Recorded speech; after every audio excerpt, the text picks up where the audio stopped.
मैं डॉक्टर फिरोज अहमद, संपादक वांग्मय पत्रिका, अलीगढ़ से आया हूँ।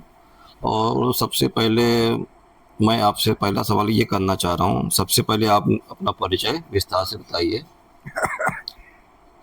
परिचय तो मेरा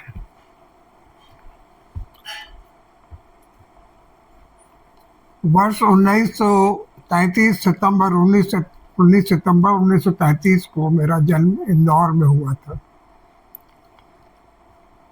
बचपन मेरा इंदौर में बीता। सन 41 तक इंदौर में रहे हम। उसके बाद नौगांव, जिला छतरपुर, नौगांव में पॉलिटिकल एजेंट का ऑफिस था। हमारे फादर पॉलिटिकल एजेंट के पीए थे, तो इस तरह नौगांव में आ गए। हाई स्कूल तक की परीक्षा नौगांव में हुई। सन 1951 में मैंने हाई स्कूल अजमेर बोर्ड से किया था। उसके बाद आज़ादी के बाद 1947 के बाद आज़ादी के बाद नया विंध्य प्रदेश बन गया, तो रीवा राजधानी थी। नौगांव से पिताजी का ट्रांसफर रीवा हो गया। तो रीवा से मेरी कॉलेज एजुकेशन पूरी हुई, इंटरमीडिएट, बीए और एमए। इस तरह से 1955 में मैंने बीए किया आगरा यूनिवर्सिटी से।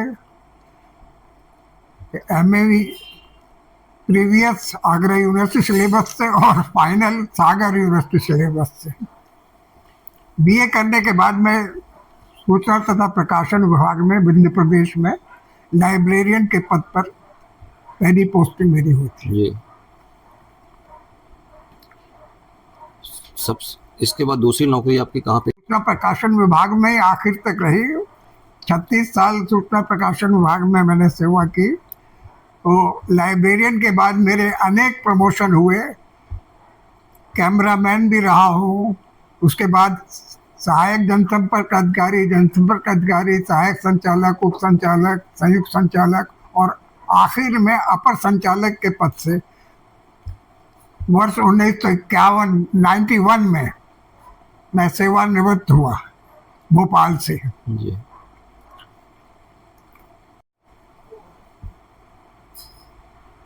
आपने सबसे पहले किस साहित्यकार का फोटो खींचा था? उस समय का अनुभव साझा करने की मेहरबानी कीजिए। सबसे पहला साहित्यकार का फोटो तो मैंने लखनऊ, आकाशवाणी केंद्र लखनऊ में सुमित्रा कुमारी सिन्हा थी, और वहीं लखनऊ में मेरे परम प्रिय मित्र और सहपाठी रघुनाथ सेठ, जो सुप्रसिद्ध बांसुरी वादक रहे हैं, वहाँ संगीत निर्देशक थे आकाशवाणी में। तो मैं लखनऊ जाता रहता था, तो उनके साथ सुमित्रा जी से मेरा परिचय हुआ। तो पहला साहित्यकार के रूप में पहला फोटो जो है सुमित्रा कुमारी सिन्हा, उत्तर प्रदेश की जो विख्यात कवित्री है, उनका लिया मैंने। और दूसरा सबसे पहला चित्र संगीतकारों में उस्ताद अलाउद्दीन खां साहब का 1958 में मैंने, जब मैं एमए में पढ़ता था, तो मेरे सहपाठी एक मैहर के थे। तो मैहर, मैं उनके पास गया तो मैंने कहा, यार बाबा कहते थे अलाउद्दीन साहब को, सब मैहर वाले बाबा बाबा कह के। मैंने कहा बाबा का इंटरव्यू करा दो यार, कुछ फोटो करा दो। तो उनने मेरा परिचय अलाउद्दीन साहब से कराया था 1958 में। तो वो मेरा इंटरव्यू बनारस के दैनिक आज के साहित्यिक परिशिष्ट में छपा था, और हाथरस से प्रकाशित काका हाथरसी साहब की संगीत पत्रिका, मासिक पत्रिका, उसमें काका जी ने छापा था।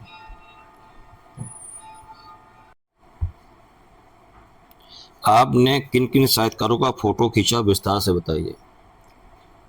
साहित्यकारों में तो असंख्य साहित्यकार हैं। महाकवि निराला से लेकर छायावादी जो 4 स्तंभ हैं, सुमित्रानंद पंत, महादेवी वर्मा, प्रसाद जी, जयशंकर प्रसाद, इन सभी के चित्र मैंने खींचे हैं। संगीतकारों के, साहित्यकारों के आप पूछ रहे हैं, तो साहित्यकारों में इलाचंद जोशी, राम कुमार वर्मा और महादेवी वर्मा, सुमित्रानंद पंत तो हैं ही, और सेठ गोविंद दास हैं, ढेर सारे कवियों के, विद्यानिवास मिश्र है। ये मेरी एक श्रृंखला छप रही है अक्षरा में, हर माह छाप रहे हो मेरा छायाचित्र और उनका परिचय मैं देता हूँ, हर माह छपता है। अभी तक लगभग 50 लोगों का तो छप चुका है।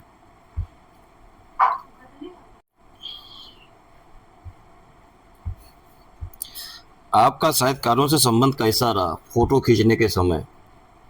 बहुत ही आत्मीय संबंध रहा है। और नीरज जी, गोपाल दास नीरज का फोटो मैंने बहुत खींचे हैं। वो मेरे बहुत ही, मैं उनका फैन था। नीरज एक शाम नीरज के नाम उनकी वीडियो खूब बनाए मैंने। मेरे ढेर सारे फोटो उनके और वीडियो मेरे पास है नीरज जी के। और सभी साहित्यकारों से बड़ा आत्मीय संबंध रहे हैं और सबसे स्नेह मिला है, मार्गदर्शन मिला है। विशेष रूप से पंत जी और महादेवी जी से तो इतना आत्मीय संबंध रहे हैं। एक घटना मैं आपको बताना चाहूँगा। जी जी। मैं आकाशवाणी में, जैसा मैंने बताया मेरे मित्र रघुनाथ सेठ उस समय आकाशवाणी इलाहाबाद में आ गए थे, तो उनने पंत जी को फोन लगाया कि मेरे एक मित्र आए हैं, आपके फोटो खींचना चाहते हैं कुछ। तो उनके माध्यम से मैं पंत जी के यहाँ गया।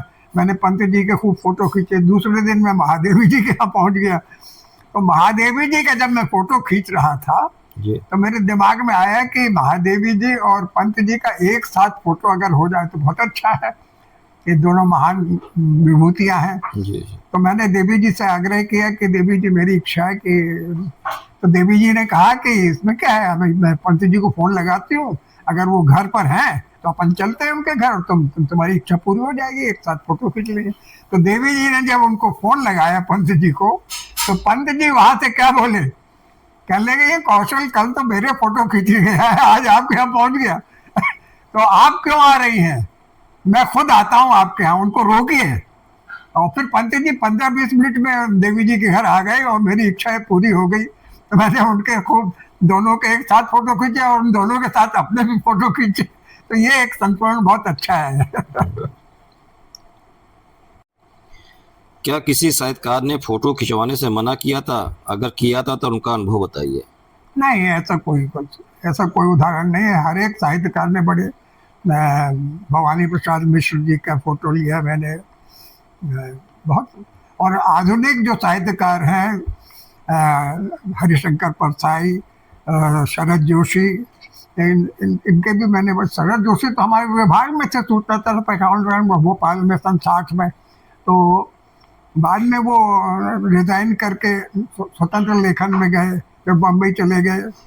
तो ऐसा कोई घटना नहीं है। मेरे तो सभी ने बड़ी खुशी से फोटो खिंचाए।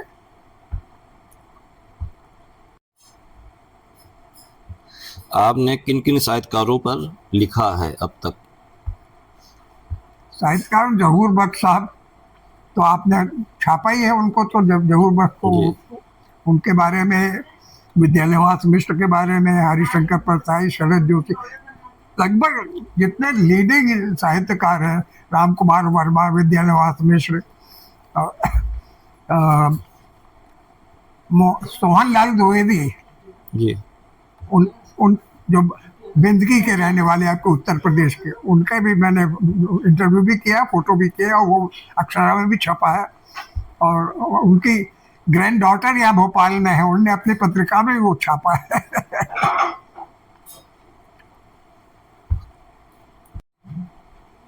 आपको फोटोग्राफी का शौक कहाँ से पैदा हुआ? हाँ, ये अत्यंत महत्वपूर्ण प्रश्न आपने पूछा। फोटोग्राफी का शौक मुझे बचपन से ही था। और जब मैं 7वीं कक्षा में पढ़ता था और अपने क्लास में प्रथम श्रेणी में प्रथम स्थान प्राप्त करके पास हुआ, तब मेरे पिताजी ने मुझे एक कोडक का बॉक्स कैमरा प्रेजेंट गिफ्ट किया था। उसी से मेरी फोटोग्राफी शुरू हुई। और सौभाग्य ये था कि मेरे जो ड्राइंग टीचर थे हाई स्कूल में, भगवान दयाल श्रीवास्तव साहब, उनका एक कमला स्टूडियो अपनी बेटी के नाम से चलाते थे नौगांव में। जब उनने मेरी ड्राइंग देखी अच्छी, तो मेरे को वो अपने स्टूडियो में बुलाते थे। और मेरे प्रथम फोटोग्राफी के गुरु वही भगवान दयाल श्रीवास्तव साहब है। और उन्हीं के कहने से हमें जो पिताजी ने कैमरा गिफ्ट किया था कि लड़का बड़ा होनहार है, इसको एक फोटोग्राफी का शौक बहुत है, आप इसको एक कैमरा दिला दीजिए कौशल जी। तो इस तरह से मेरी फोटोग्राफी शुरू हुई। और सबसे बड़ी उल्लेखनीय बात है कि उस बॉक्स कैमरे से मैंने पंडित सूर्यकांत त्रिपाठी निराला का फोटो खींचा हारमोनियम बजाते हुए बनारस में, जो इतना छपा है और इतना प्रसिद्ध हुआ। दूसरा उससे सबसे महत्वपूर्ण एक फोटो 1951 में उस बॉक्स कैमरे से मैंने कुतुब मीनार की परछाई का फोटो खींचा। हमारा कॉलेज का बैच दिल्ली गया था, हम कुतुब मीनार चढ़े तो उस समय तो कुतुब मीनार पर 5वीं मंजिल ऊपर तक जाने का अलाउ था, अब आजकल तो बंद है। मगर जब तीसरी मंजिल पे मैं पहुंचा तो मैंने कुतुब मीनार की परछाई देखी, तो मेरे दिमाग में आया कि ये फोटो तो खींचना चाहिए। और वो फोटो भी लीडर में, भारत में, वो बनारस के आज में सब ने छापा और काफी प्रशंसा हुई इस फोटो की। कुछ बारीकियां बताइए, फोटोग्राफर जो होते हैं उनको कुछ मतलब एक अनुभव बताइए कि नए लोग किस तरह फोटोग्राफी करें जिससे वो उस तरह से वहां तक पहुंचे। तो जैसे जिस तरह पुराने लोग खींचते थे और नए के लोगों के लिए। देखिए आजकल तो फोटोग्राफी इतनी सस्ती हो गई, मतलब सस्ती हो गई है कि अब गांव-गांव में मोबाइल में फोटोग्राफी सेल्फी लोग लेने लगे हैं। हमारे ज़माने में फोटोग्राफी इतनी महंगी थी, राजा महाराजाओं का शौक कहा जाता था, ये इतना कॉस्टली था और अच्छे कैमरे नहीं थे। मैंने आपको बता रहा हूँ कि मेरे दो तो और जो महत्वपूर्ण है उनके बारे में मैं उल्लेख करना चाहूँगा, बाद में बताऊँगा कि फोटोग्राफी क्या। गर्मियों के दिनों में मई में मैं रीवा में सर्विस में था, वहाँ गर्मी के दिनों में ऑफिस, सरकारी ऑफिस सुबह के हो जाते थे, 12 बजे घर आते थे। तो जब मैं ऑफिस से घर आता था तो घर की टंकी में, पानी की टंकी से बूंद टपकती रहती थी और चिड़िया आके पानी पीती थी, प्यासी चिड़िया।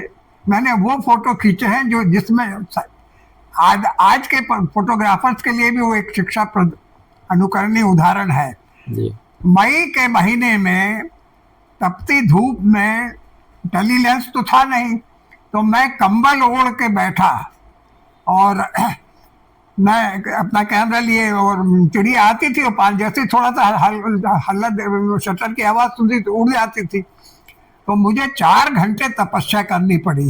जब मेरे को मन माने फोटो मिले, चिड़िया एक आई, उसने चोंच लगा के पानी नीचे से पिया, 2 चिड़िया आई, एक ऊपर बैठी एक नीचे से पानी पी रही है, एक चिड़िया आई पंख उड़ाते फर करते हुए आई, उससे चोंच से पानी पी रही है, प्यासी चिड़िया। मेरे वो इतने सब महत्वपूर्ण और इतने प्रशंसनीय फोटो खींचे हैं कि वो सब ने बहुत लाइक किया, हर अखबारों ने छापा और लोगों ने एग्जीबिशन, हमारी फोटो एग्जीबिशन में उस फोटो को बहुत लाइक करते हैं लोग कि आपने कितना। तो यानी मैं यंग जनरेशन को ये कहना चाहता हूँ कि जिस प्रकार संगीतकार अपने फन में माहिर होने के लिए घंटों रियाज करते हैं, उसी प्रकार एक छाया चित्रकार को भी घंटों रियाज करना पड़ता है, पेशेंस, धैर्य रखना पड़ता है, तब वो अच्छे मन के फोटो मिल सकते। वो भी सौभाग्य की बात है कि आपको मिले या ना मिले, कभी कभी घंटों इंतजार करने के बाद भी अच्छे फोटो नहीं मिलते। तो इसके लिए बड़े पेशेंस की जरूरत है। और आज तो बड़े साधन है, टेली लेंस है, सब है, मोबाइल में जूम लेंसेस आ गए हैं। हम लोग के टाइम में तो इतने साधन नहीं थे। डे लाइट में हमने फोटोग्राफी की है, बिजली नहीं थी उन। क्या आपको कभी फोटोग्राफी के लिए कोई सम्मान मिला है?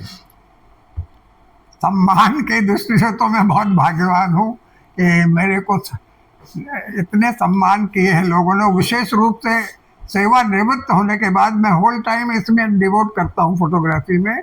और भोपाल के जो दुष्यंत कुमार संग्रहालय है उनने मेरा सम्मान किया, मेरा इंटरव्यू लिया और 90 वर्ष मेरा सपने संग्रहालय वाले श्रीधर जी ने 90 वर्ष का शताब्दी कामना वर्ग पर्व बनाया, जिसके मुख्य अतिथि श्री ओम प्रकाश रावत साहब थे, जो मुख्य चुनाव अधिकारी थे भोपाल के, वो मुख्य अतिथि थे। और हिंदी साहित्य सम्मेलन वालों ने सम्मान किया, भोपाल की जितनी साहित्यिक संस्थाएं सबने मेरा सम्मान किया है। और दूसरी जगह भी जहाँ जाता हूँ तो मेरे को लोग बड़ा आदर करते हैं और एज फोटोग्राफर मेरा रिकॉग्निशन बहुत है। ये मेरे को बड़े संतुष्टि भी होती है कि कम से कम इस उम्र में मेरे ये साधना को लोग पहचान रहे हैं, उसका सम्मान कर रहे हैं। मेरा सम्मान नहीं है, मेरी कला का सम्मान है ये। कामना है। ऐसा कुछ बताइए जो अब तक आपने नहीं कहा इस एज तक। ऐसा कुछ बताइए जो अब तक आपने नहीं कहा। ऐसा कुछ बताइए जो अब तक आपने इंटरव्यू में नहीं कहा है किसी से। किसी से नहीं कहा है। हाँ, ये तो आपने बड़ा संग मेरे को उसमें अस्पेश में डाल दिया है कि मैं क्या बताऊं जो मैंने नहीं कहा। क्योंकि एक इंटरव्यू करने वाले को हर सवाल नहीं समझ में आता है। कभी कभी लगता है ये चीज़ जो छूट गई है, तो आपके हिसाब से जो चीज़ें छूट गई है उसके बारे में बता दीजिए। नहीं, छूट क्या गई है, फोटोग्राफी की तो इतनी वाइल्ड रेंज है। और कोशिश मैंने सभी की है, वाइल्ड लाइफ की भी फोटो की है, ट्रिक फोटोग्राफी भी की है, टेबल टॉप फोटोग्राफी की है, नेचर का किया है, आर्कियोलॉजी के सैंपलों के किए हैं। ये तो फोटोग्राफी का क्षेत्र तो इतना विशाल है कि आप रेंज बहुत है काम करने के लिए। मॉर्निंग इवनिंग में सनराइज सनसेट के फोटोग्राफी करिए, नेचर का नेचुरल ब्यूटी के फोटोग्राफी कीजिए, फ्लावर्स हैं फ्लावर्स की फोटोग्राफी कीजिए, इंसेक्ट्स के लोग, तो बहुत वाइड रेंज है इस फोटोग्राफी के लिए। तो आपने बहुत समय दिया है फोटोग्राफी का भी अपना महत्व है। आपने बहुत समय दिया, इसके लिए आपको बहुत बहुत धन्यवाद।